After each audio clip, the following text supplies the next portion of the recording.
त्रयकाल दृष्टा, भवी जीवों के तारनहार, शासनेश प्रभु श्रमण भगवान महावीर स्वामी के चरणों में कोटि कोटि वंदन। दीन दुखियों के मसीहा, करुणा के सागर, परम पूज्य गुरुदेव श्रमण सूर्य मर्दर केसरी श्री मिश्री मर्जी महाराज साहब के चरणों में कोटि कोटि वंदन। पाठ पर विराजमान परम श्रद्धेया, परम विदुषी, मधुर व्याख्यानी, सरल मना पूज्य गुरु जी महाराज साहब के चरणों में कोटि कोटि। धर्म प्रेमी बंधुओं, शीलवती माता बहनों, आपके सामने वर्णन चल रहा है श्रीमद् अंतकृत दिशांग सूत्र के तीसरे वर्ग के 8वें अध्ययन का, और जिसमें वर्णन चल रहा है एक ऐसे साधक जिन्होंने तितिक्षा भाव को अंगीकार किया, अपनी आत्मा का कल्याण किया, गसु कुमाल जी, जिसके अंदर कल आपने वर्णन श्रवण किया था कि दीक्षा अंगीकार करने के पश्चात भगवान की आज्ञा प्राप्त की, और आज्ञा प्राप्त करके गसु कुमार मुनि महाकाल शमशान के अंदर भिक्षु प्रतिमा अंगीकार करके पूर्ण ध्यान के साथ में मन वचन काया के योगों को स्थिर करते हुए पूर्ण ध्यान के अंदर कायक सर्ग मुद्रा के अंदर वहां पर खड़े हैं। और इधर योगान योग की बात देखिए, जो सोमिल ब्राह्मण था वो यज्ञ के लिए लकड़ियां लेने के लिए, दूब आदि सामग्री जो भी यज्ञ की सामग्री है वो लेने के लिए पहले ही गांव से बाहर गया हुआ था, और वो सभी सामग्री लेकर के जब वापस गांव की तरफ लौट रहा था तो महाकाल शमशान से ना ज्यादा दूर ना ज्यादा पास में से, शमशान के पास में से होकर के निकल रहा था। और वो ऐसा समय था, एक तो शमशान का स्थान और दूसरा सूर्यास्त का समय। ऐसे समय के अंदर ऐसे स्थान के पास में से लगभग कोई मजबूरी ही हो तो ही कोई मनुष्य वहां से निकलता है, बाकी सामान्यतः ऐसे समय के अंदर कोई मनुष्य वहां से निकलने वाला नहीं। लेकिन सोमिल ब्राह्मण वहां से जल्दी जल्दी लौट रहे थे, लेकिन लौटते लौटते उनकी दृष्टि महाकाल शमशान के अंदर ध्यान के अंदर खड़े हुए मुनि के ऊपर पड़ी। जैसे ही मुनि के ऊपर, जो पूर्ण ध्यान के अंदर खड़े हैं, उन मुनि के ऊपर दृष्टि पड़ी और देख करके उन सोमिल ब्राह्मण का पूर्व जन्म का वैध जैसे जागृत हो गया। मन के अंदर चिंतन करने लगे, विचार करने लगे, द्वेष भाव आया कि इन्होंने बिना गुनाह, बिना गलती, बिना भूल ही मेरी बेटी का क्या कर दिया है क्या। वो तो ऐसा चिंतन कर रहे हैं, और मुनि किसमें खड़े हैं? ध्यान के अंदर। कहा, जाके शमशान में खड़े हैं ध्यान में, जाके शमशान में खड़े हैं ध्यान में, गज सुगमान मोने आया अंतर जगाया, गज सुगमान मोने अंतर जगाया, भूले हैं जग को साधा है मन को, भूले हैं जग को साधा है मन को, दुनिया का प्यार बुलाया अंतर जगाया, दुनिया का प्यार बुलाया अंतर जगाया। सो मिलने जब देखा मुनि को, सो मिलने जब देखा मुनि को, क्यों यह ढोंग रचाया अंतर जगाया, क्यों यह ढोंग रचाया अंतर जगाया। मुनि तो शमशान के अंदर दुनिया को भूल करके, संसार को भूल करके, यहाँ तक अपने तन को भी, शरीर को भी भूल करके, अपने मन को साध करके, दुनिया का प्यार भूल करके, अपने भीतर में डूब करके स्व का चिंतन कर रहे हैं। लेकिन जैसे ही सोमिल ब्राह्मण ने उनको देखा तो मन में क्या चिंतन करने लगे, इन्होंने क्या रचाया, ढोंग रचाया। ये तो एक ढोंगी है और कपटी है।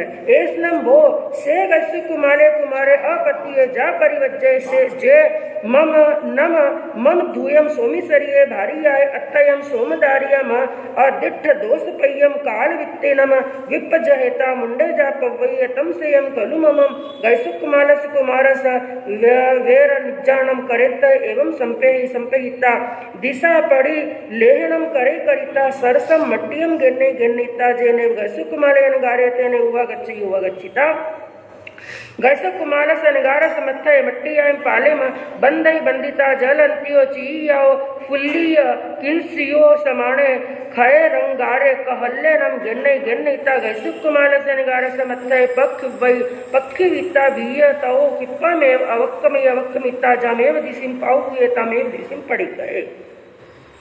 वो मन के अंदर सोमिल ब्राह्मण सोचने लगा कि यह मृत्यु को चाहने वाला है, यह लज्जा से रहित है, इसे किसी प्रकार की लज्जा और शर्म नहीं है। जिसने मेरी यौवन के अंदर आई हुई पुत्री सोमश्री मेरी आत्मजा को बिना किसी दोष देखे ही उसका त्याग कर दिया है। और बंधुओं, उस समय वैर का बदला, क्योंकि ये होते हैं पिछले जन्मों के कर्म, जो कई बार किसी मनुष्य को देख करके मन के अंदर प्रेम जागृत होता है, और कई मनुष्य ऐसे होते हैं जिनको बिना वजह ही देख करके मन में द्वेष का भाव होता है।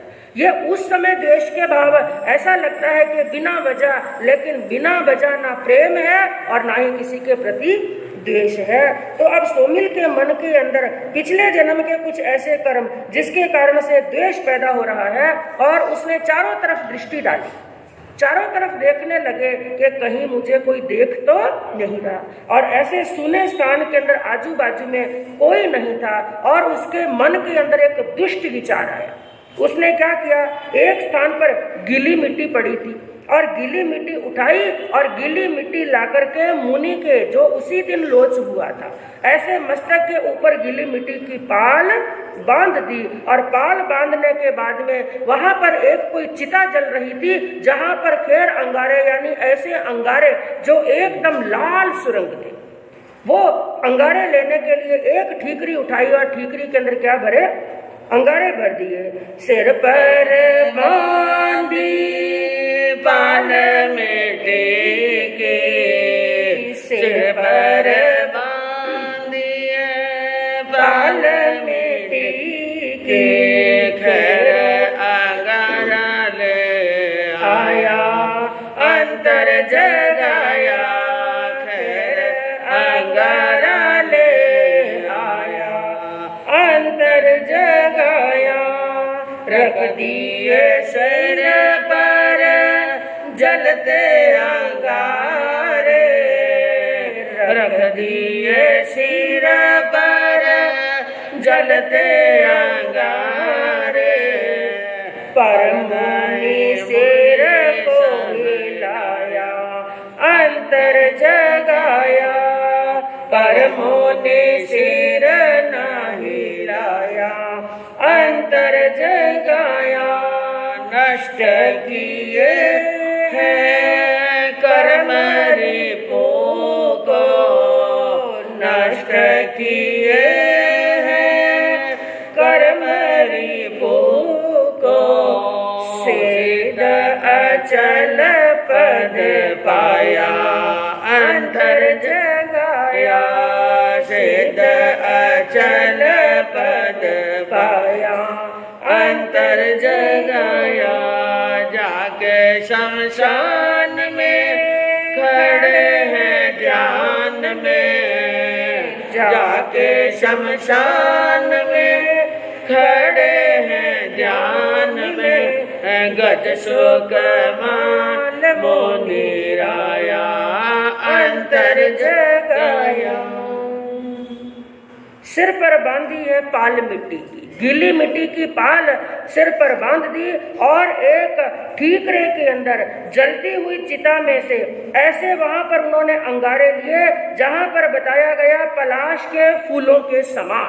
यानी एकदम लाल सुरंग जलते हुए अंगारों को ठीकरे के अंदर भरा और वो ठीकरा लेकर के जहां पर मुनि ध्यान के अंदर खड़े थे वहां पर लेकर के गए और रख दिए सिर पर जलते अंगारे। वो जलते हुए अंगारे जहां पर मिट्टी की पाल बांधी थी वहां पर मुनि के सिर के ऊपर रख दिए। अब बंधुओं यहाँ तक उसके कर्म थे, अंगारे रखे, ये डर उसको पहले भी लग सकता था, लेकिन पहले मन के अंदर डर नहीं आया। लेकिन अंगारे रखते ही वो भयभीत होने लगे, सोचने लगे कहीं मुझे किसी ने देख तो नहीं लिया, ऐसा कुकृत्य करते हुए किसी ने मुझे कहीं देख तो नहीं लिया। और वो उसका शरीर दूझने लगा और दूझते दूझते वो जिस दिशा से आया था जल्दी जल्दी उसी दिशा की ओर चला गया। अब सोमिल ब्राह्मण तो वहां से चले गए, लेकिन उनके जाने के बाद में बंधुओं तैनम से गए सुकुमाल सनगार शरीर अंसी वेदना पाऊ भूया उज्जला जाव दुरी आशा तैनम से गए सुकुमाल अनगारे सोमिल समान से मनसा भी अपदुस्समाने तम उज्जलम जाव अय्या से। उसके वहां से जाने के बाद में अब यहाँ पर शास्त्रकारों ने एक शब्द लगाया कि मुनि को वेदना कैसी हुई, जिसके लिए कहा अत्यंत जाज्वल्यमान दुस्सह वेदना, जिसको सहन करना कठिन कठिन और कठिन नहीं अत्यंत कठिन है। दुस्सह ऐसी जाज्वल्यमान जैसे पूरे शरीर के अंदर आग लगी। इतनी वेदना मुनि को होने लगी। लेकिन उस समय भी ऐसी परिस्थिति के अंदर जैसे जब वो पूरा शरीर जैसे जल रहा है, लेकिन ऐसी स्थिति के अंदर भी गस्सु कुमार अनगार ने सोमिल ब्राह्मण के प्रति मन के अंदर रत्ती भर भी द्वेष नहीं किया। उसके प्रति ना कोई द्वेष आया ना क्रोध आया, बल्कि उस दुस्सह वेदना को मुनि सहन कर रहे हैं, नष्ट किए हैं कर्म रिपु को, सिद्ध अचल पद। और बंधुओं ऐसी संभाव की साधना जैसे जैसे जैसे जैसे वेदना हो रही है, उल्टा वैसे वैसे उनके मन में क्या आ रहा है, संभाव, ना राग है ना द्वेष है, किसी प्रकार की कोई वैर की भावना नहीं। और जैसे जैसे वो संभाव की साधना कर रहे हैं, कर्मों का मैल धीरे धीरे क्या हो रहा है, दूर, कर्मों के बंधन तड़ातड़ करते हुए टूटने लगे।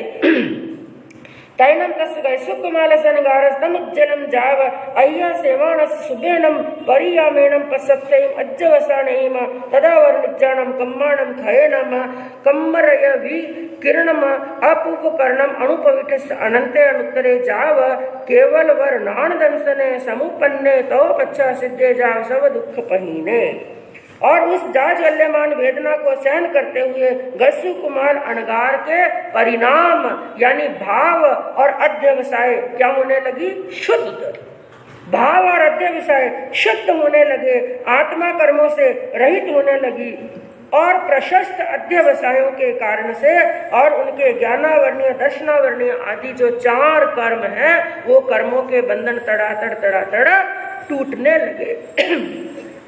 और आयुष कर्म कम, 4 घाती कर्म टूटे और हाथों हाथ बाकी के 4 अघाती कर्म भी टूटे। यानी 4 घाती कर्म टूटते ही कर्म रज को दूर करने वाले अपूर्व कर्ण में, अपूर्व कर्ण कहते हैं ऐसी परिस्थिति जो आत्मा की आज दिन तक पहले कभी नहीं हुई।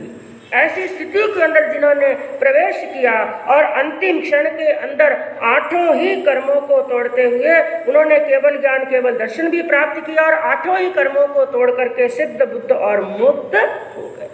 उनका शरीर तो बाद में नीचे गिरा, लेकिन आत्मा पहले कहाँ पहुंच गई। हाँ, क्योंकि जब एक आत्मा मनुष्य लोक से मोक्ष में जाती है तो उसकी गति होती है सीधी। कौन सी गति, सीधी। और उसे यहाँ से 7 राजू पार करते समय मात्र कितना समय लगता है, एक समय। कितना समय, एक समय। और कितना छोटा होता है एक समय। भगवान ने फरमाया हम अपनी पलक झपकते हैं ना, एक पलक झपकते हैं, पलक झपकने में कितने समय निकल जाते हैं, असंख्यात, जिसकी गणना भी नहीं कर सकते।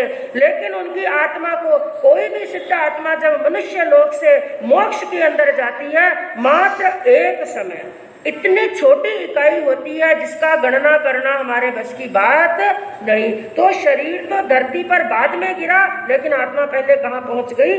मोक्ष के अंदर पहुंच गई। तत्तनम आहा सन्निहिम देवेहिम सम्मम अराहिम तीकट्टु दिव्य सूर्य गंध वत्ते दशब्द वन्ने कुसुमे निवाये चेलु खेवे कहे दिव्य य गीय गंधव निन्नाय कहे यावी भूता। और जैसे ही बंधुओं कोई आत्मा मोक्ष में जाती है, उस समय देवलोक के देवों का आसन कंपायमान होता है और वो अपने अवधि ज्ञान से जानते हैं कि धरती के ऊपर मनुष्य लोक के अंदर ऐसा क्या विशेष हुआ जो हमारा आसन क्या हुआ? कंपायमान। तो देवताओं ने अपने अवधि ज्ञान से जाना और हाथों हाथ वहां से रवाना हुए और गसु कुमाल मुनि के केवल ज्ञान और मोक्ष प्राप्ति का महोत्सव मनाया। क्योंकि केवल ज्ञान भी हुआ और हाथों हाथ क्या हो गए? मोक्ष भी प्राप्त हो गया। तो मोक्ष प्राप्ति का उन्होंने मोक्ष में जाने का महोत्सव मनाया। और जब देवता महोत्सव बनाते हैं उस समय बंधुओं 5 चीजों के वहां पर 5 दिव्य प्रकट होते हैं जिसके अंदर बताया सबसे पहले दिव्य सुगंधित गंधोदक, यानी ऐसा पानी जिसके अंदर सुगंधित पदार्थ मिलाए हुए होते हैं, उसकी वर्षा करते हैं। 5 प्रकार के 5 कलर के फूलों की वर्षा करते हैं और सुंदर सुंदर वस्त्रों की वर्षा करते हैं, हर्ष प्रकट करते हैं, गीत गाते हैं, गंधर्व निनाद करते हैं और वाद्यंत्र बजाते हैं, यानी जिसको हम कहते हैं संगीत। तो प्रसन्नता के अंदर संगीत की ध्वनि करते हैं। और ऐसा हुआ क्योंकि बंधुओं उस समय का जिस समय उनको मोक्ष हुआ और देवताओं ने ये दिव्य प्रकट किए, उस समय कौन सा समय चल रहा था? शाम का। क्योंकि वो तो दीक्षा ली और शाम के अंदर ही गए थे, तो लगभग रात्रि हो चुकी थी, इसलिए कोई मनुष्य उधर आता जाता हुआ दिखाई नहीं दिया। किसी मनुष्य को शायद इस घटना का पता नहीं चला कि महाकाल शमशान के अंदर क्या हुआ। वो तो अपना मोक्ष में चले गए और देवताओं ने उनका महोत्सव मना लिया। तैनम से कन्ने वासुदेवे पाउप भायाए जाव जलंते नहाय जा विभूषिये हत्थी खंद वर गए सकरंट मल्लदाणेनम चत्तेनम दारिद्र्यमाणेनम सेय वर चामराहिम उद्दय माणाहिम महया भड़ चढ़ गर पहर वंद परिकित्ते वारवेम नैरे मज्ज मज्जनम जाव अरहा रिटनेमीते ने पहार इत गमनाहे। और बंधुओं अगले दिन का सुबह का सूर्य उदय हुआ और सूर्य उदय होने के बाद में अब कृष्ण वासुदेव के मन के अंदर एक बड़ी खुशी है। वो क्या सोच रहे हैं? हर रोज तो मैं भगवान के दर्शन करता हूँ और अन्य मुनियों के क्या करता हूँ? दर्शन। लेकिन आज साथ में किसके दर्शन करूंगा? हाँ, मेरे भाई मुनि के दर्शन करूंगा। कल ही कल मेरे लाडले भाई ने दीक्षा ली है, मेरे भाई मुनि के क्या करूंगा? दर्शन करूंगा। इसलिए मन के अंदर और भी ज्यादा प्रसन्नता थी। तो उन्होंने आज्ञा दी और उनकी सवारी तैयार हुई। बड़े ठाट और पाट के साथ में द्वारिका नगरी के बीचों बीच होते हुए तैनम से कन्ने वासुदेवे वार्वीय नैरीय मज्ज मज्जनम निगच्छमाणानम एगम पुरिसम पासई जिन्नम जरा जज्ज रिय देहे जाव किलंतम महई महाल याओ इट्ट गरिसियो एक मेगम इट्टगम गहाय बहिया रथा पहाव अंतो गियम अणुपवित समान पासई तैनम से करने वासुदेवे तस्य पुरिस अनुकंपन अट्ठाए हत्थी खंद वर गए चेव एक इट्टगम गिन्नम गिन्निता वहिया रथा पहाव अंतो गिय अणुपवित से ही। और उनके नाम के जयकारे लगाए जा रहे हैं। बड़ी ठाठ से श्री कृष्ण वासुदेव की सवारी द्वारिका नगरी के बीचों बीच होते हुए निकल रही है। लेकिन जब सवारी जा रही थी, रास्ते के अंदर उन्होंने एक दृश्य देखा। क्या देखा? कि जो सड़क है, जो रास्ता है, जो राजमार्ग है, उस राजमार्ग के एक और ईंटों का बहुत बड़ा ढेर पड़ा है और एक मकान बना हुआ है। और वहां पर उन्होंने एक वृद्ध पुरुष को देखा जिसकी आयुष बहुत है, शरीर जर्जर हो चुका है। और वो पुरुष, वृद्ध पुरुष क्या कर रहा है? बुढ़ा व्यक्ति क्या कर रहा है? ईंटों के ढेर में से एक एक ईंट उठा करके कहाँ ले जा रहा है? अपने घर पर ले जा रहा है, घर के अंदर ले जा रहा है। तो वो कृष्ण वासुदेव समझ गए इनको ये ईंटों का ढेर कहाँ ले जाना है? अपने घर के अंदर। और बंधुओं जो दयालु होते हैं, कृपालु होते हैं, वो छोटा बड़ा, ऊंच नीच, गरीब अमीर मनुष्य या किसी जीव जंतु को ऐसा छोटा बड़ा नहीं समझते हैं। उनके मन के अंदर दया की, करुणा की, परोपकार की क्या होती है? भावना।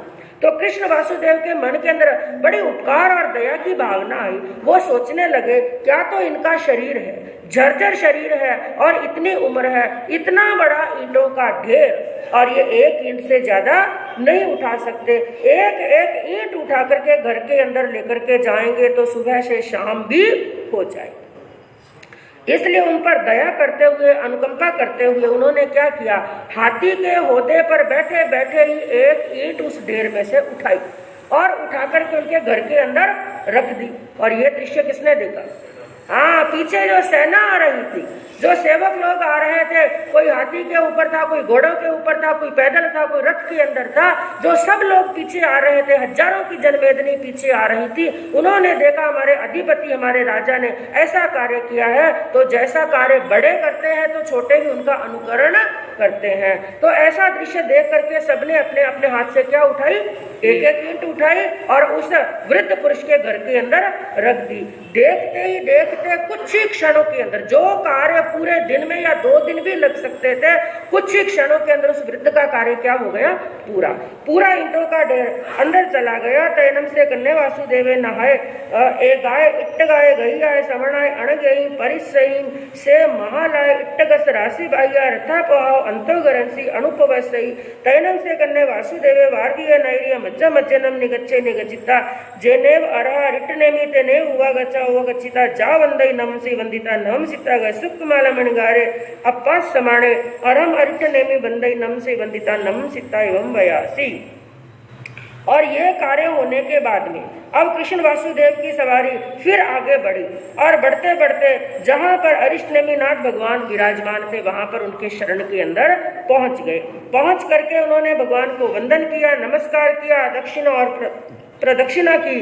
वंदन नमस्कार करके इधर उधर जब दृष्टि डाली तो उनके भाई मुनि के दर्शन हुए नहीं, क्योंकि उनकी आंखें आज किनको ढूंढ रही है, हाँ, अपने भाई मुनि को, गस्सु कुमार मुनि को ढूंढ रही हैं। चारों तरफ दृष्टि डाली लेकिन भाई मुनि के दर्शन हुए नहीं। तो उन्होंने भगवान के सामने हाथ जोड़ करके कहा, कहीं नम बनते मम सहोदरे कन्नीय से भाया गस्सु कुमारे अणगारे जन्नम अहम वंदामि नम सामी तैनम अरहा रिट्टनेमि कन्नम वासुदेवम एवं वयासी। उन्होंने हाथ जोड़ करके कहा कि हे भगवान, मैं अपने लघु भ्राता, अपने सगे भाई गस्सु कुमार मुनि के अणगार के दर्शन करना चाहता हूँ, उनको भी वंदन और नमस्कार करना चाहता हूँ। जब ऐसी बात भगवान ने उनके मुखारबिंद से सुनी, क्योंकि बंधुओं उस दृश्य को जब गस्सु कुमार अणगार मोक्ष में गए, जो घटना घटी उसको चाहे देखने वाला और कोई नहीं था, लेकिन वहां पर कौन थे, भगवान। तो उनका केवल ज्ञान, केवल दर्शन से वो तो 3 लोक में क्या हो रहा है, 3 काल में क्या हो रहा है, उनसे कुछ छिपा हुआ नहीं। उनको तो वहीं पर बैठे बैठे सब कुछ दिखाई दे रहा था, तो उनको पूरा घटनाक्रम सब मालूम था। और जैसे ही कृष्ण वासुदेव ने यह प्रश्न पूछा, मैं अपने भाई को वंदन नमस्कार करना चाहता हूँ, मेरे भाई मुनि कहाँ पर है, तो भगवान ने क्या फरमाया, साहिये नम कन्ना गए सुख माले नम अणगारे न अपनो अट्ठा। क्या बात कही कि हे कृष्ण, गस्सु कुमार अणगार ने जो कार्य करने के लिए, जो सिद्धि प्राप्ति के लिए, जिस प्रयोजन के लिए संयम अंगीकार किया था, हे वासुदेव, गस्सु कुमार अणगार ने अपना प्रयोजन सिद्ध कर लिया। ऐसी बात सुनी और कृष्ण वासुदेव सोचने लगे, एक साधक किस प्रयोजन के लिए दीक्षा लेता है, उसका लक्ष्य क्या है, मोक्ष प्राप्ति का, और मोक्ष में चले गए, इसका मतलब आयुष्य क्या हो गया, पूर्ण। मन में सोचने लगे, ना तो वो कोई अस्वस्थ थे और ना ही वो कोई वृद्ध थे, अकाल के अंदर ही, अभी उनका जाने का समय नहीं था, अभी मृत्यु का समय नहीं था, उन्होंने प्रयोजन सिद्ध कर लिया, मतलब आयुष्य पूर्ण हो गया। और बंधुओं कहते हैं कि समझदार को तो इशारा ही काफी है। मन के अंदर विचारों का तूफान चलने लगा और उन्होंने भगवान के सामने एक प्रश्न और किया, तैनम से कन्ने वासुदेवे अरम अरिट्टनेमिं एवं वयासी कन्नम भन्ते गस्सु कुमारेनम अणगारे साहिये अपनो अट्ठे। उन्होंने फिर भगवान के सामने प्रश्न किया कि हे भगवान, आपने फरमाया गस्सु कुमार अणगार ने अपना प्रयोजन सिद्ध कर लिया, लेकिन हे भगवान, आपने ऐसी बात कैसे कही और उन्होंने एक ही दिन के अंदर, कल तो दीक्षा ली और आप कहते हैं कि उन्होंने कल ही अपना प्रयोजन सिद्ध कर लिया। मैं समझ नहीं पाया। तैनम अरारिटनेमि कन्नम वासुदेवम एवं वयासी एवं कलु कन्ना गसुकुमालनम अनगारेणम मम कल्लम पुवा वर वरन्न काल समयंसी वंदई नमसी वंदिता नमम सिता एवं वयासी इच्छामीनम जाव उव संपजित्तानम वीरई तैनम तम गसुकुमालमनगारे एके पुरुषे पासई पासिता जाव सिद्धे। अब थोड़ा सा घटनाक्रम, पूरी बात नहीं, थोड़ा सा घटनाक्रम वासुदेव को बताते हुए भगवान ने फरमाया कि हे कृष्ण वासुदेव, जैसे ही गस्सु कुमार अनगार ने कल दीक्षा अंगीकार की और दीक्षा लेने के बाद में कल दोपहर के समय के अंदर मुनि मेरे पास में आए और उन्होंने आकर के मेरे से आज्ञा प्राप्त की कि मैं भिक्षु प्रतिमा अंगीकार करना चाहता हूँ, और मैंने उनको आज्ञा प्रदान कर दी। और वो भिक्षु प्रतिमा गस्सु कुमार मुनि को एक पुरुष ने देखा भिक्षु प्रतिमा करते हुए, यानी मुनि जब ध्यान के अंदर खड़े थे उस समय एक पुरुष ने वहां पर उनको खड़े हुए देखा और उस पुरुष ने उनको सहायता दी। समझ गए क्या सहायता दी, लेकिन कैसे दी, क्या हुआ, अभी तक पूरा घटनाक्रम वो भी सामने नहीं। सहायता दी वो तो समझ गए, इसका मतलब उस मनुष्य ने, उस पुरुष ने उनके साथ में कुछ गलत किया है, कुछ कुकृत्य किया है। तम एवं खलु कन्ना गसुकुमारेणम अनगारेणम साई अपनो अटो तैनम से कन्ने वासुदेवे अरम अरटनेमिम एवं मयासी से केणम मनते पुरुषे अपत्ये पत्ये जा परिवज्जिये जेनम मम सहोदरम कन्नीयस्तम भाइरम गसुकुमारेणम अकाले चेव जीविया। इस प्रकार हे कृष्ण, उस पुरुष की सहायता से गस्सु कुमार अनगार ने अपना प्रयोजन सिद्ध कर लिया है। अब कृष्ण वासुदेव को समझते कोई देर नहीं लगी कि उस पुरुष ने मेरे भाई मुनि के साथ में बहुत गलत किया है। अब बंधुओं, उनका मोह, और मोह के कारण से आ गया क्रोध। गस्सु कुमार के प्रति तो क्या है, मोह है, राग है, और जिस व्यक्ति ने, जिस पुरुष ने उसके साथ में अन्याय किया है, क्योंकि गस्सु कुमार जी को आपको बताया गया केवल छोटा भाई नहीं बल्कि अपने पुत्र के समान समझते थे, जान से भी प्यारा था वो गस्सु कुमार। देखा मेरे भाई मुनि के साथ में ऐसा किया है तो भगवान के सामने खड़े खड़े कृष्ण वासुदेव को क्या आ गया, क्रोध आ गया, बड़ा रोष आया, बड़ा गुस्सा आया, और गुस्से के अंदर वो कहने लगे कि हे भगवान, वह अपार्थिव यानी मृत्यु को चाहने वाला लज्जा से रहित पुरुष कौन है जिसने मेरे छोटे सगे भाई गस्सु कुमार अनगार को, जिन्होंने कल ही दीक्षा अंगीकार की, उनको अकाल के अंदर जीवन से रहित कर दिया है। जब उनके क्रोध को देखा तो भगवान ने बड़े मीठे स्वर के अंदर कहा, तैनम अरारिटनेमि कन्नम वासुदेवम एवं वयासी मानम कन्ना तुमम तस्य पुरिस पदो समावज्जाहि एवं खलु कन्ना तेनम पुरिसेनम गसुकुमालस अनगारस साहिज्य दिन्ने कहनम मनते से पुरुषे गसुकुमालस साहिज्य दिन।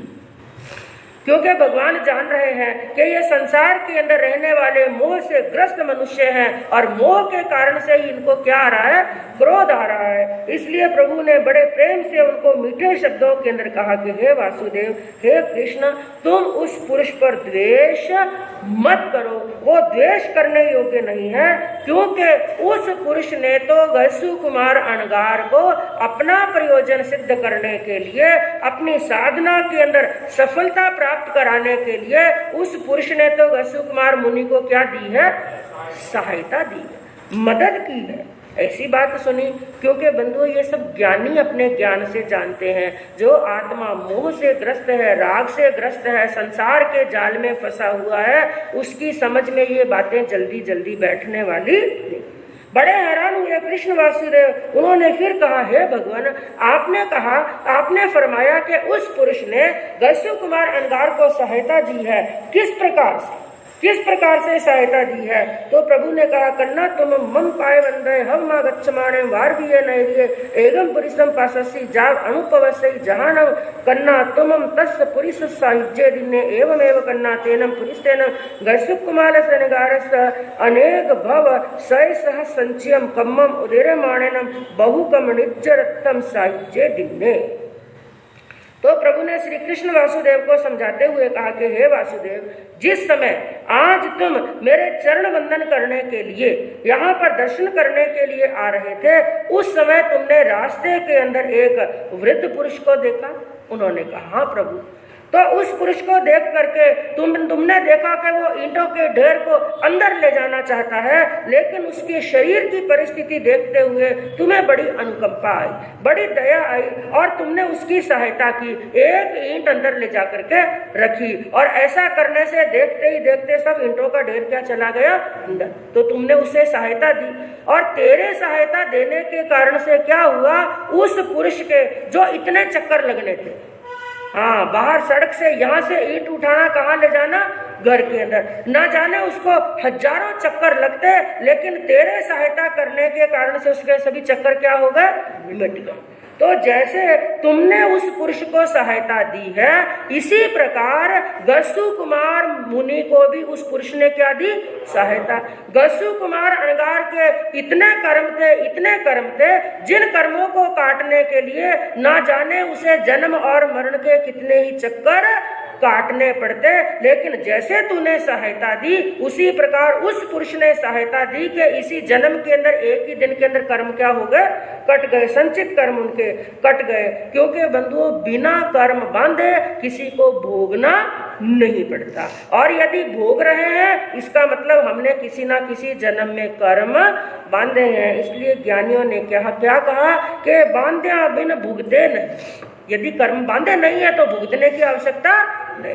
बांध्या बिन भुगते नहीं और बिन भुगत्या न छुड़ाए। ये भी सत्य है, यदि हमने कर्म बांधे, चाहे वो शुभ कर्म बांधे चाहे अशुभ कर्म बांधे, जब तक हमारी आत्मा सभी कर्मों की निर्जरा नहीं करेगी तब तक उसका छुटकारा होने वाला नहीं। के बांध्या बिन भुगते नहीं और बिन भुगत्या न छुड़ाए, आप ही करता भोगता और आप ही दूर करा। ये कर्म किसके थे, गस्सु कुमार अणगार के थे, और उन कर्मों को उन्होंने भोगा। और बंधुओं, इस बात का खुलासा आगम के अंदर तो नहीं किया हुआ, अंतकृत दशांग सूत्र के अंदर तो नहीं किया, लेकिन जैन साहित्य के अंदर इस बात का भी खुलासा मिलता है कि सोमिल के और गस्सु कुमार अणगार के ऐसे कौन से कर्म थे जिसके कारण से कि गोस्वामी ब्राह्मण ने गस्सु कुमार अणगार को देखा और वैर क्या हो गया, जागृत। और ये कर्म भी गस्सु कुमार अणगार के कोई 2-4 भवों के नहीं, पहले के नहीं थे। कितने भव पहले के? 99 लाख, सब जानते हैं, कई बार सुना।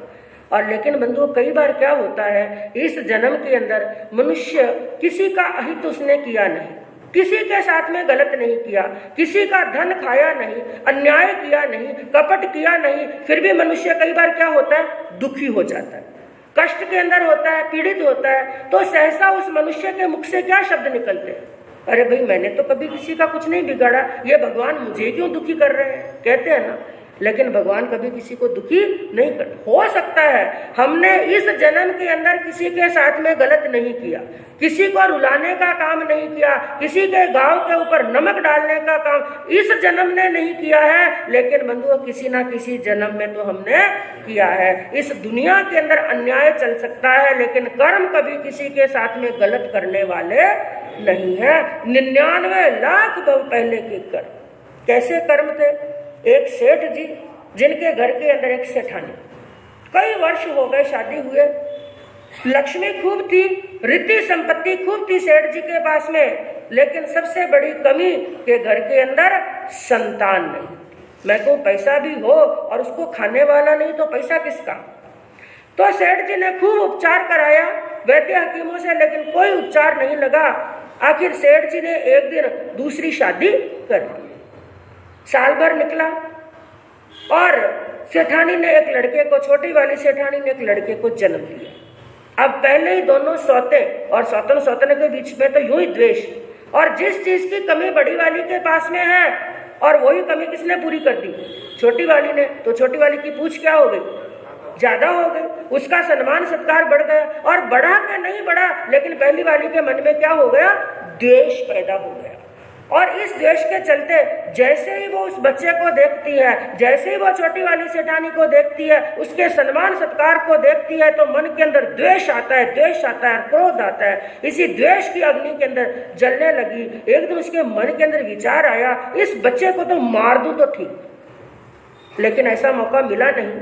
और एक बार का योग हुआ कि उस छोटे से नन्हे से बच्चे के, जिसका शरीर बड़ा कोमल है, उस बच्चे के सिर के अंदर छाले हो गए। छाले हो गए तो वैद्य के पास में जाकर के उसका औषध उपचार कराया और वैद्य ने कई प्रकार की दवाइयां दी सिर पर लगाने के लिए। अब उसकी जो माँ है यानी छोटी वाली सेठानी रोज उसके दवाई लगाती है, धीरे धीरे छाले ठीक भी होने लगे। और एक दिन का समय योग हुआ कि छोटे वाली सेठानी को कहीं बाहर जाना था, बच्चे को साथ में नहीं ले जा सकती थी, इसलिए बड़ी वाली को कहा कि दीदी आज मैं बाहर जा रही हूँ, बच्चे का थोड़ा ध्यान रखना, और ये है औषधि, ये बच्चे के सिर पर औषधि भी लगा। मौका मिल गया, अवसर मिल गया, बच्चा अकेला, उसकी माँ यहाँ पर नहीं है। अब बंधुओं जब औषधि लगाने का समय आया, पहले तो हाथ में औषधि भी ली, लेकिन हाथों हाथ मन का द्वेष जागृत हो गया। औषधि तो रख दी एक तरफ, उसने क्या किया, एक बाजरी का सोगरा बनाया, जाटी जाटी रोटी बनाई और गरम गरम रोटी लेकर के बच्चे के सिर के ऊपर बांध दी। पहले से ही सिर पर छाले, इतनी वेदना हो रही थी और नन्हा सा कोमल सा शरीर, उसके ऊपर जैसे ही वो गरम गरम रोटा बांधा और होगरा बांध दिया, इतनी पीड़ा हुई, बच्चा तड़पने लगा, रोने लगा। और जैसे ही वो बच्चा रो रहा है ना, बड़ी वाली सेठानी को मन में क्या हो रही है, हाँ, खुशी। ये होते हैं बंधुओं कर्म, क्योंकि मन वचन काया 3 योगों से कर्म बांधे जाते हैं। सबसे ज्यादा कठिन हम कौन से योग से बांधते हैं, मन के द्वारा। मन के द्वारा, मन के अंदर वो सेठानी प्रसन्न हो रही है, अच्छा ये बच्चा तड़प रहा है, और इतनी वेदना हुई कि बच्चे की तड़प तड़प करके वेदना से आंखें भी क्या आ गई बाहर, लेकिन सेठानी को दया नहीं आई और इतनी वेदना के कुछ ही क्षण के अंदर बच्चे के प्राण भी निकल गए। ऐसी वेदना, और बंधुओं वही बच्चे का जीव आगे चल करके कौन बना, सोमिल ब्राह्मण, और बड़ी सेठानी का जीव क्या बना, गसुकुमाल जी।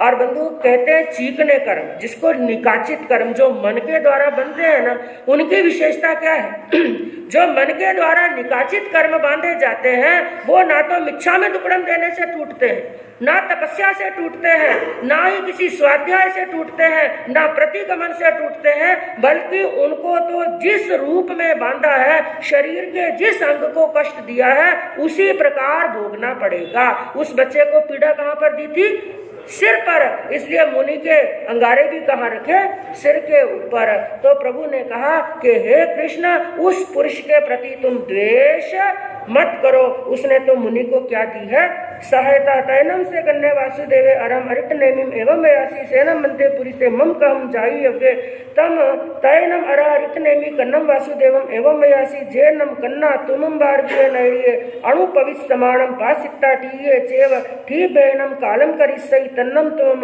जाने जासी एसनम से पुरी से। अब ये पूरा खुलासा तो सुन लिया, लेकिन अभी तक उनके मन के अंदर बड़ा क्रोध आ रहा था और विचार कर रहे थे ऐसा पुरुष वो है कौन।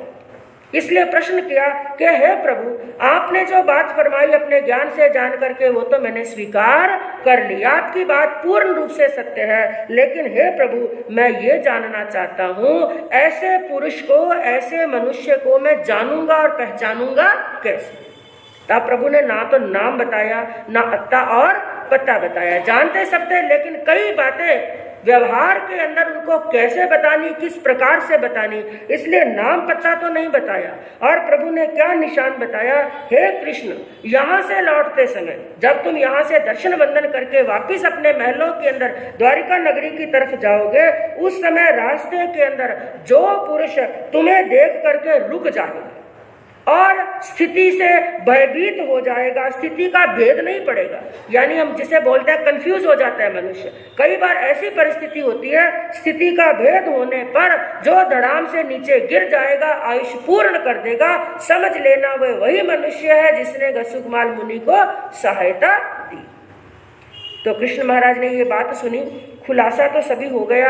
अब भगवान को वंदन किया, नमस्कार किया, और वहां से कृष्ण वासुदेव की सवारी क्या हुई, रवाना हुई। तैनम से कन्ने वासुदेवे अरहम अरिटने में वंदे नमम से वंदिता नमम सीता अभिसेयम अत्ति रयणम तेने उवा गच्छिता हत्यम दुरोहि तेने वार्विये नैरिये जे नेव सय गिये तेने पहारत गमणाय तैनम तस्य सोमिनस महानस कल्लम जाव जलंते अयमया रुवे अजतिये जाव समुपन्ने।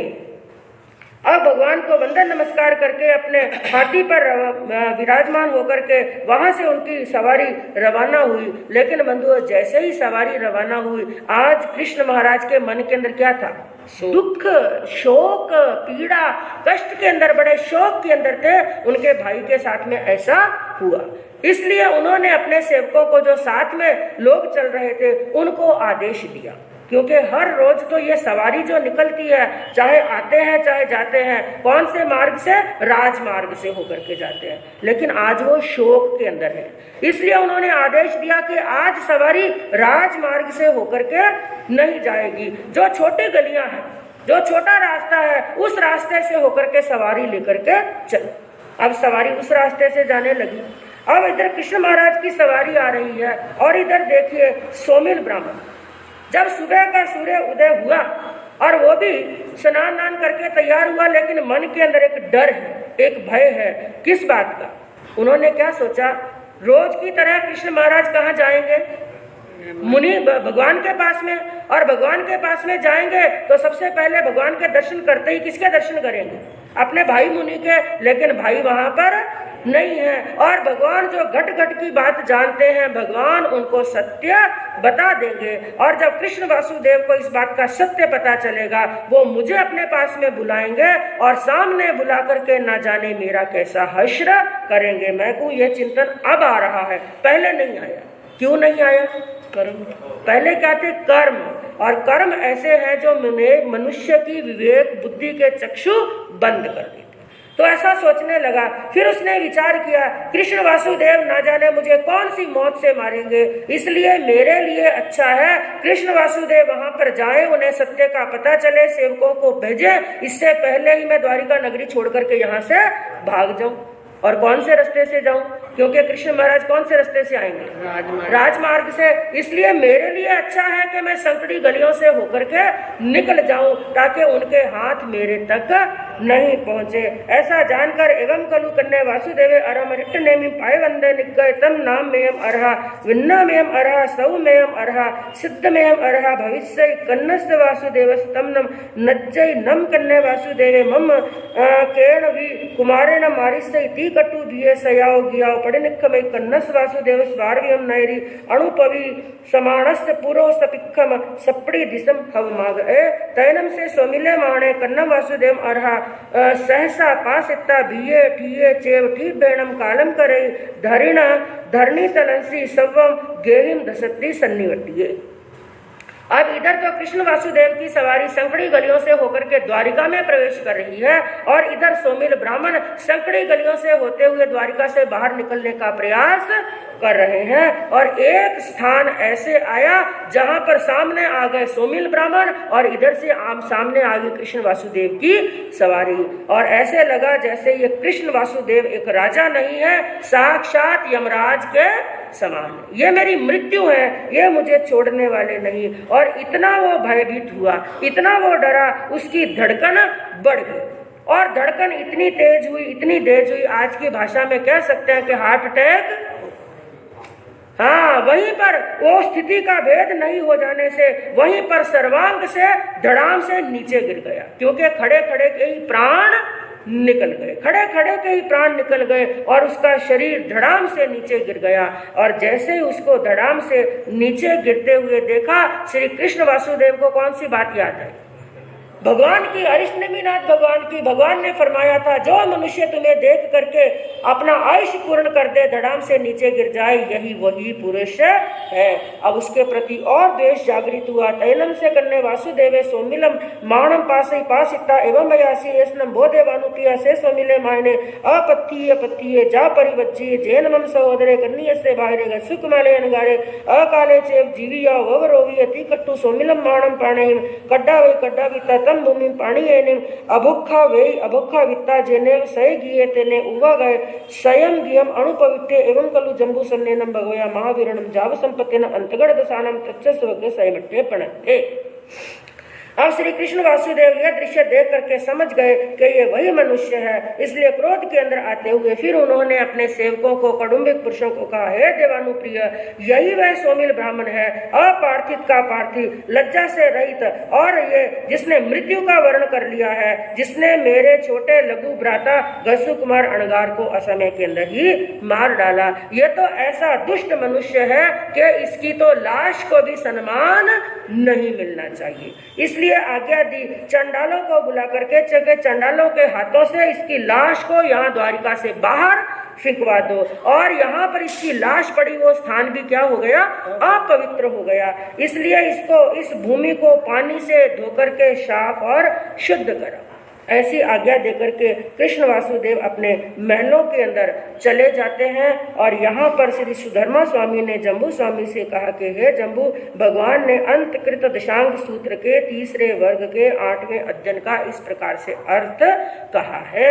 अब आगे 9वें अध्ययन का वर्णन कहते हुए कहा कि एवं कलु जम्बू तेनम काणेनम तेनम समेनम वारवीय नैरिय जहा पड्डमाए जा विहरई तत्कनम वारवीय नैरिय बलदेवे नामम राया होता वन्नो तस्सनम बल देवस्य रन्नो धारणी नामम देवी होता वन्नो।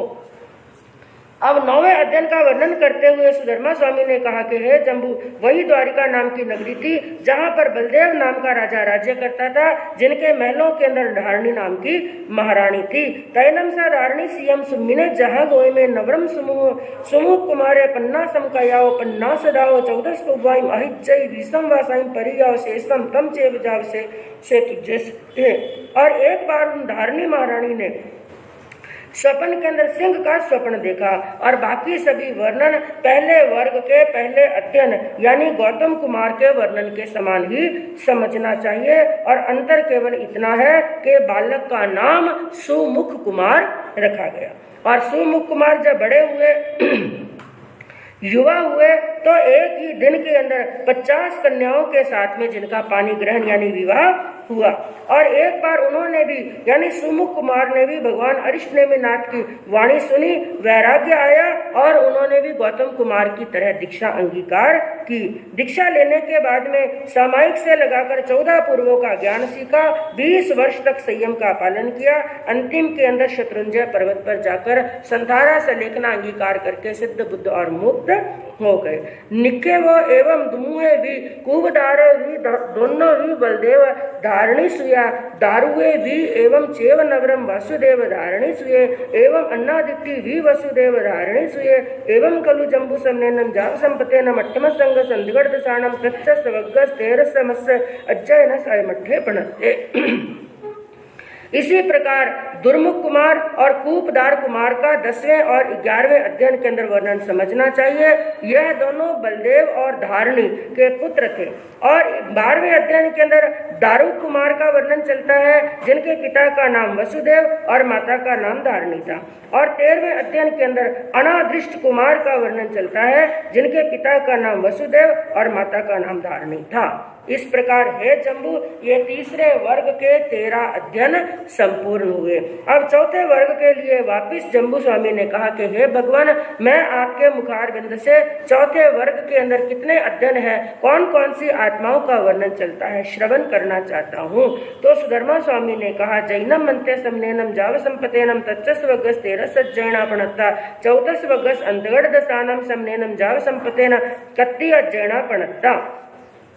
तो जम्बू स्वामी को कहते हुए सुधर्मा स्वामी ने कहा कि हे जम्बू, तीसरे वर्ग के 13 अध्ययन कहने के बाद में चौथे वर्ग के 10 अध्ययन प्रभु ने फरमाए।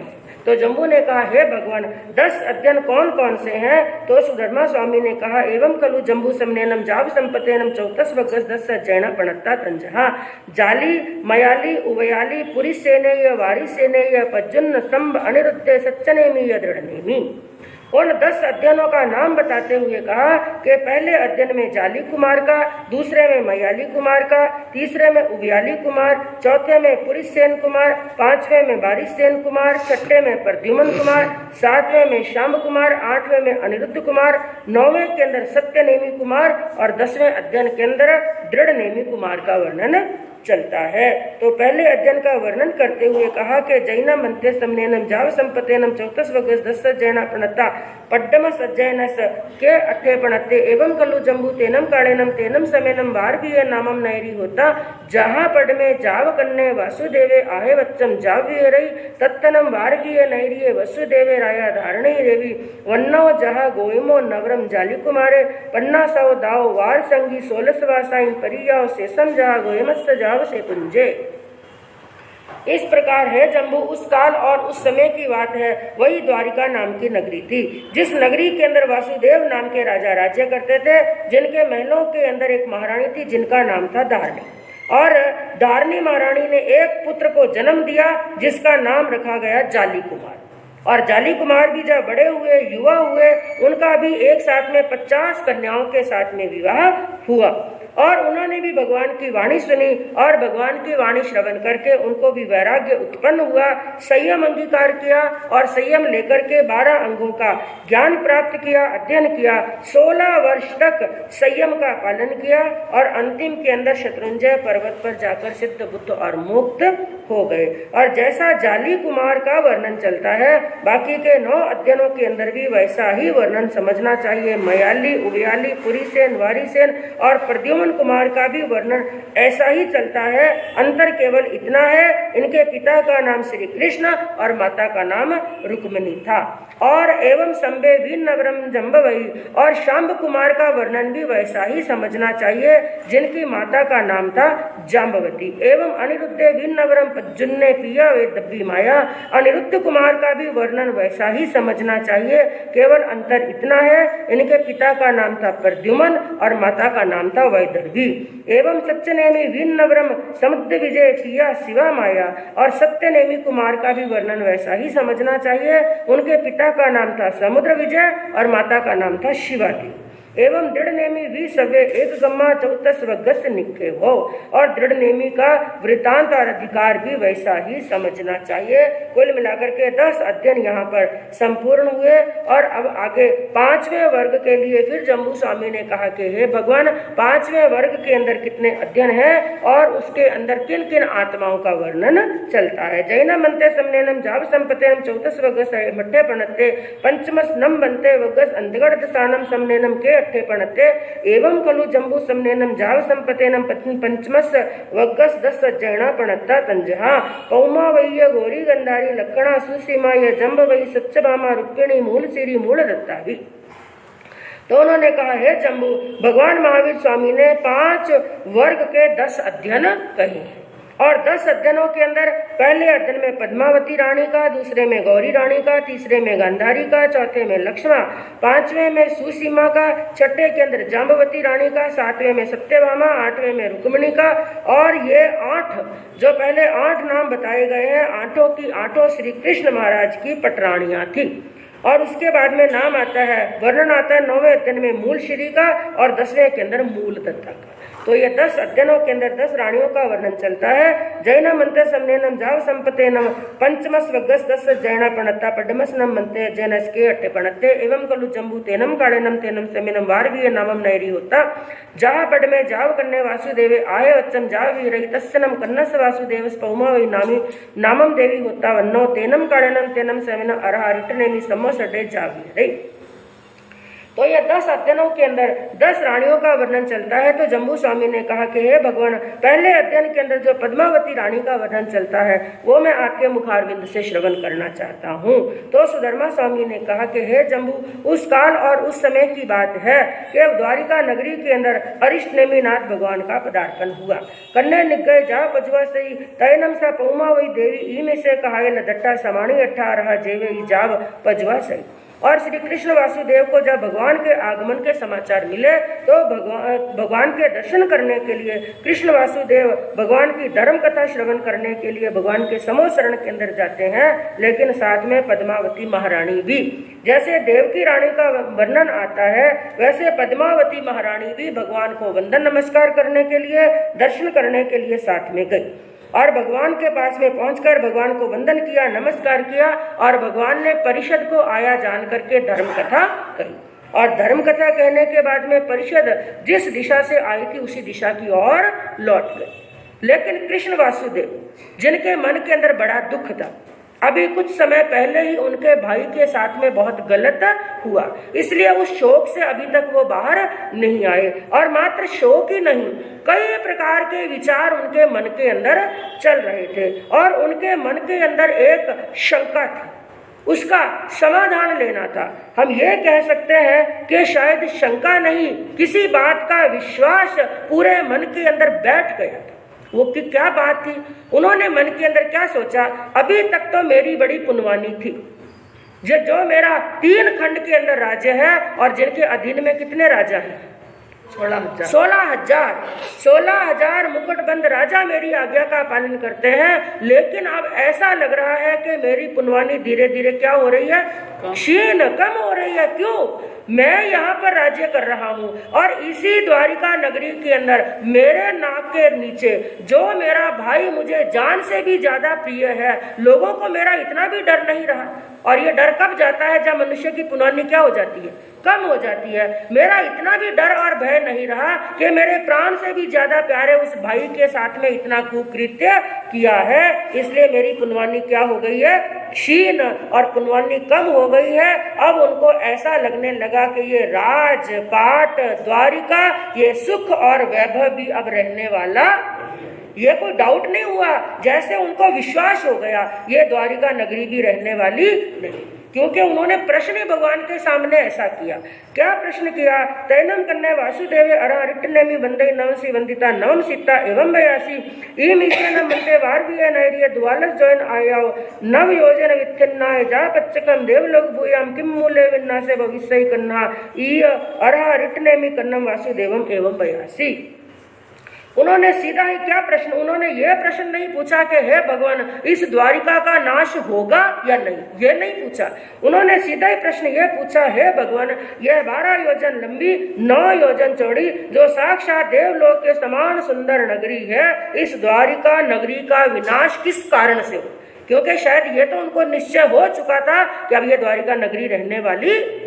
उन्होंने केवल क्या जानना चाहा कि किस कारण से होगा। ऐसा सुनकर के भगवान ने उत्तर देते हुए कहा, एवं कलु कन्नाई मिसे वार्वीय नैर्य नवजोजन वित्तन्नाय जाव देवलोक भूयाय सुरग्गी दीवाण मूल्याय विन्ना से भविष्यई। उन भगवान ने अपने केवल ज्ञान केवल दर्शन से जान करके उनका उत्तर देते हुए कहा कि हे वासुदेव इस नगरी का विनाश 3 कारणों से होगा। कितने कारणों से? 3 कारणों से। सुरा कहते हैं मदिरा यानी शराब के कारण से, दूसरा बताया अग्नि के कारण से, और तीसरा बताया द्वैपायन ऋषि के कारण से। क्योंकि बंधु यहाँ पर भी एक घटना आती है कि एक बार कुछ यादव कुमार, क्योंकि कृष्ण वासुदेव क्या थे? यादव, और वहां पर कई करोड़ों यादव निवास करते थे। एक बार का प्रसंग हुआ, कोई यादव कुमार थे जो जवानी के अंदर आए हुए और रिद्धि संपत्ति की तो कोई कमी नहीं, लेकिन साथ में उन्होंने क्या किया? शराब का पान कर। और जब मनुष्य मद्य का, शराब का, नशे का पान करता है उस समय उसके विवेक चक्षु बंद हो जाते हैं। तो मद्य का पान किए हुए नशे के अंदर आए हुए यादव कुमार एक बार कहीं घूमते घूमते कैसी ऐसे खुले स्थान के अंदर चले गए, किसी जंगल के अंदर चले गए, जहां पर एक मुनि जिनका नाम था द्वैपायन। क्या नाम था? द्वैपायन ऋषि, जो साधना के अंदर, ध्यान के अंदर बैठे थे।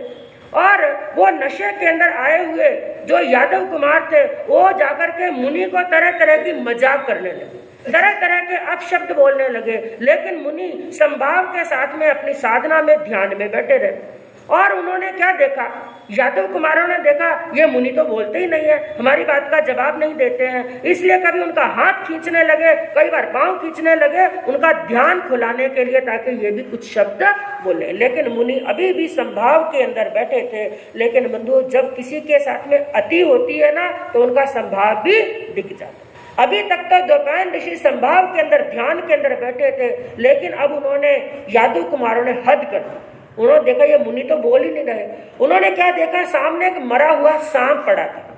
उस सांप के कलेवर को उठाया और उठा करके मुनि के गले के अंदर डाल दिया। साधना में भंग पड़ गया। अब मुनि को आया जोरदार क्रोध, और क्रोध के अंदर आए हुए उन मुनि ने उनको शाप दिया जाओ मैं तुम्हें शाप देता हूं, यदि मेरी तपस्या का, मेरी साधना का यदि कोई फल है तो मैं यादवों का नाश करने के लिए मेरी यह तपस्या ऐसे ही सिद्ध हो कि मैं इन यादवों का नाश कर दूं। ऐसा बंधु उन्होंने श्राप दे दिया। अब वो थर थर धूजने लगे। लेकिन मुनि का श्राप, साधु का श्राप, ऋषि का श्राप एक बार निकल जाता है तो खाली जाने वाला नहीं। और उस समय कहते हैं कि ये समाचार मिले थे श्री कृष्ण वासुदेव को और बलभद्र जी को कि यादव कुमारों ने एक ऋषि को कोप के अंदर लाए हैं, उनका अपमान किया है। तो ये दोनों भाई दौड़े दौड़े नंगे पैर गए ऋषि से माफी मांगने के लिए। और जब ऋषि के चरणों में गिरे, खूब उन्होंने माफी मांगी कि हमें क्षमा कर दीजिए। उनके क्षमा मांगने से ऋषि का कोप थोड़ा क्या हुआ, कम।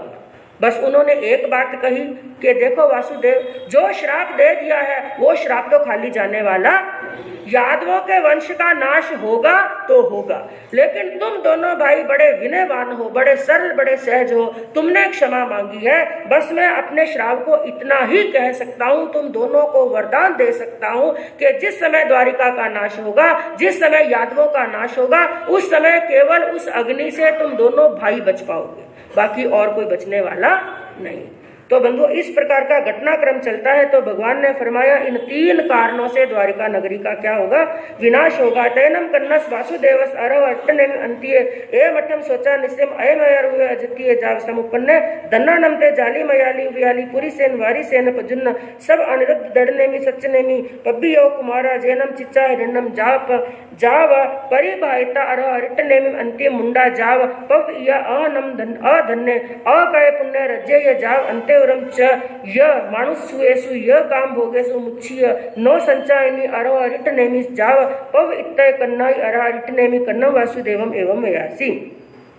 जब ऐसी बात सुनी कि द्वारिका नगरी का विनाश होने वाला है, पूरे यादव वंश का विनाश होने वाला है, उस समय कृष्ण वासुदेव मन के अंदर एक विचार करने लगे। वो जाली कुमार, मयाली कुमार, उव्याली आदि जिन जिन साधकों ने दीक्षा अंगीकार की है, द्वारिका के निवासियों ने दीक्षा अंगीकार की है, वो धन्य है जिन्होंने घर बार का त्याग करके अपनी आत्मा का क्या कर लिया, कल्याण कर लिया, और वो दीक्षित हो गए भगवान के पास में। लेकिन मैं अधन्य हूँ, मैं अपुण्य हूँ, मैंने पुण्य का संचय नहीं किया, क्योंकि मुझे अभी तक कोई वैराग्य नहीं, मैं काम भोगों का त्याग करके उनका दीक्षा लेने में समर्थ नहीं हूँ, मैं भोगों के अंदर मूर्छित हूँ।